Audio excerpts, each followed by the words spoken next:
रात का अंधेरा पूरे शहर पर छा चुका था। घर में सिर्फ एक टेबल लैंप की हल्की रोशनी जल रही थी। कमरे के बीचों बीच आर्या चुपचाप बैठी थी। उसके हाथ में एक काली गुड़िया थी। उसके चेहरे पर गंभीरता और एक अजीब सी चमक थी। कमरे के बाहर उसकी माँ बार बार दरवाजा खटखटा रही थी। आर्या, खाना खा लो बेटा, देर हो रही है। पर आर्या ने एक शब्द भी नहीं कहा। उसकी आंखें खामोशी में बोल रही थीं, जैसे किसी रहस्य को छुपा रही हों। आर्या ने धीरे धीरे गुड़िया को टेबल पर रखा। यह कोई साधारण गुड़िया नहीं थी। उसके चेहरे पर छोटे छोटे पिन लगे थे और एक बूंद खून भी दिखाई दे रही थी।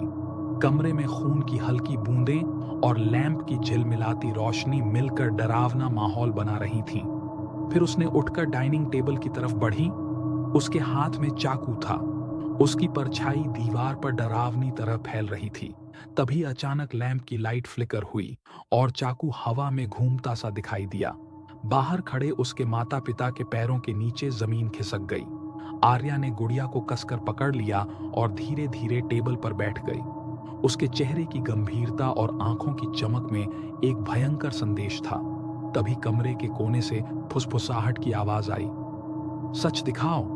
माता पिता डर से सिहर उठे। गुड़िया से खून की बूंदें टपक रही थीं। कमरे का तापमान अचानक ठंडा हो गया, पर आर्या मुस्कुराई। एक डरावनी मुस्कान जो पूरे परिवार को कांपने पर मजबूर कर रही थी।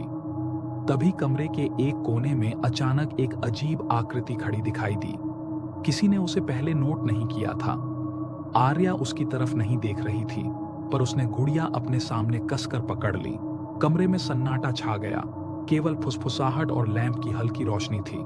आर्या ने धीरे से कहा, जो छुपा था अब सामने आएगा। अगला सच सिर्फ अगले वीडियो में। माता पिता सहम गए। डर के मारे उनकी आंखों से आंसू छलक